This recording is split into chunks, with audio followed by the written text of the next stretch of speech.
Santosh and company is considering setting up a new unit. The following data has been compiled by the company for the purpose of determining the acceptability of the proposal for setting up the new unit. Land cost to be paid at the time of purchase 2 lakh तो immediately देना है. फिर first second and third 3 installment होगी 1-1 लाख रुपए की at the end of first year, second year और third year. Factory building initially देना है 2 लाख, फिर at the end of second year, at the end of third year. Plant cost in the beginning of fourth year का beginning मतलब third year का end, और ये fourth year का end. Working capital eight the end of fifth year, मतलब 5 साल तक तो केवल इन्वेस्टमेंट होगा, फिर छठे साल से बिजनेस स्टार्ट होगा. Operation will begin in the 6th year and will continue for 10 years up to 15. Assume that revenue and cost occur at the end of each year. Building और प्लांट पे depreciation लगाना है 5% और 10%. Building 6 lakh में बिकेगी, land 8 lakh में बिकेगी. Plant की scrap value 2 lakh, cost of capital 12%. हर साल की sales, variable cost, fix cost, tax की रेट. आपको बताना है कि प्रोजेक्ट को एक्सेप्ट करना है, रिजेक्ट, एनपीवी के बेसिस पर, ignore tax on capital gain और लॉस. सबसे पहले तो पीवी ऑफ कैश आउटफ्लो. यहां पर इन्वेस्टमेंट जो हो रहा है वो 5 साल तक हो रहा है. तो देखिए सबसे पहले लैंड ईयर जीरो में 2 लाख है. 2 लाख ईयर जीरो का पी फैक्टर 1, 2 लाख. और फिर first second and third year 1, year 2 और ईयर 3. 1 लाख रुपए. 1 लाख रुपए क्या रेट है इसमें? कॉस्ट ऑफ कैपिटल की रेट 12% है. 1 divided by 1.12, 0.893. 1 lakh second year के एंड में 0.797 और 1 लाख थर्ड ईयर के एंड में 0.712. 89,300, 79,700, 71,200. लैंड के बाद में factory building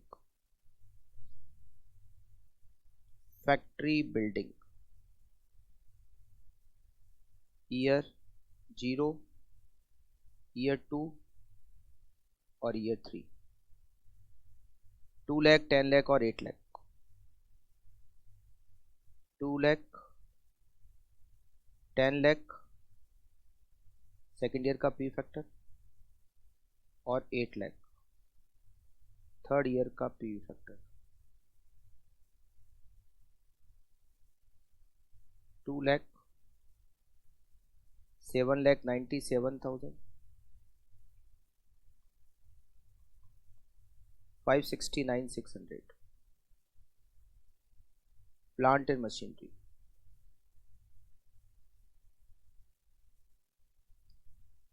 third year, fourth year का बिगनिंग है तो थर्ड ईयर का एंड हो गया.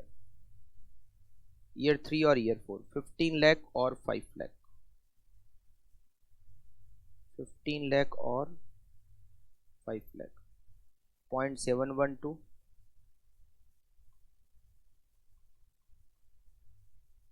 0.636. 15 lakh into 0.712, 10,68,000. 5 lakh into 0.636, 3,18,000. Working capital at the end of 5th year 4 lakh rupees. 5th year का PV factor 0.567.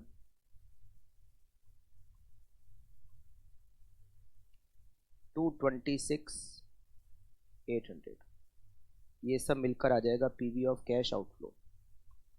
2,89,300, 79,700, 71,200, 7,97,000, 569,600, 10,68,000, 3,18,000, 226,800. 36,19,600. Now cash inflow and present value.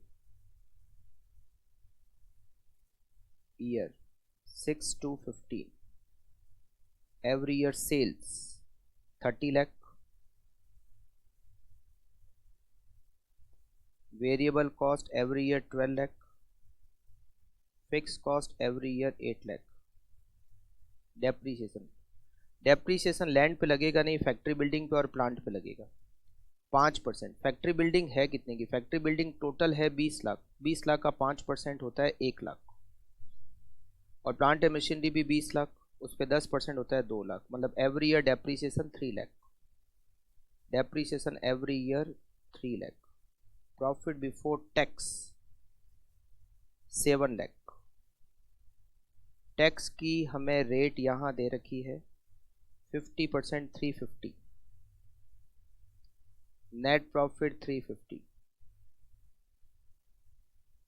Cash inflow, PV factor और PV of cash inflow. 350 में depreciation जोड़ा तो 650। P factor 6 से 10 साल का लेना पड़ेगा। 6 से 15 साल का 1 डिवाइडेड बाय 1.12। 6 ईयर का, 7th ईयर का, 8th ईयर का, 9th ईयर का, 10th ईयर का, 11, 12, 13, 14 और 15। 15th ईयर का पी फैक्टर एक बार लिख लेते हैं 0.183। 6 से लगाकर 15 साल के पी फैक्टर की टोटल होती है 3.206। 3.206 6,50,000 मल्टीप्लाई बाय 3.206 20,83,900। 20,83,900। अच्छा, टर्मिनल कैश इनफ्लो मिलेगी 15th ईयर। क्या क्या मिलेगा देखो। लैंड से मिलेंगे आपको 6 लाख। लैंड को मिलेंगे 8 लाख। बिल्डिंग से मिलेंगे 6 लाख और प्लांट से 2 लाख। ये तीनों मिलकर हो गए 16 lakh. Terminal cash inflow 16 lakh. इसको 15th ईयर के पी फैक्टर से मल्टीप्लाई करेंगे 0.183 292,800। अच्छा, इसमें वर्किंग कैपिटल भी वापस मिलेगी। वर्किंग कैपिटल की रियलाइजेबल वैल्यू 100% 4 लाख, तो 20 लाख रुपए मिलेंगे। 20 lakh.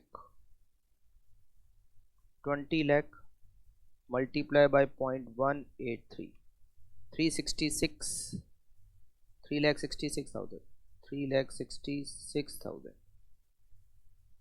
plus 20 lakh 83,900 total 24,49,900 NPV 24,49,900 minus 36,19,600 NPV negative आ रही है।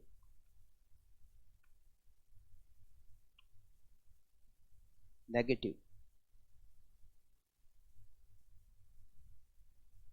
11,69,700 project should not be accepted।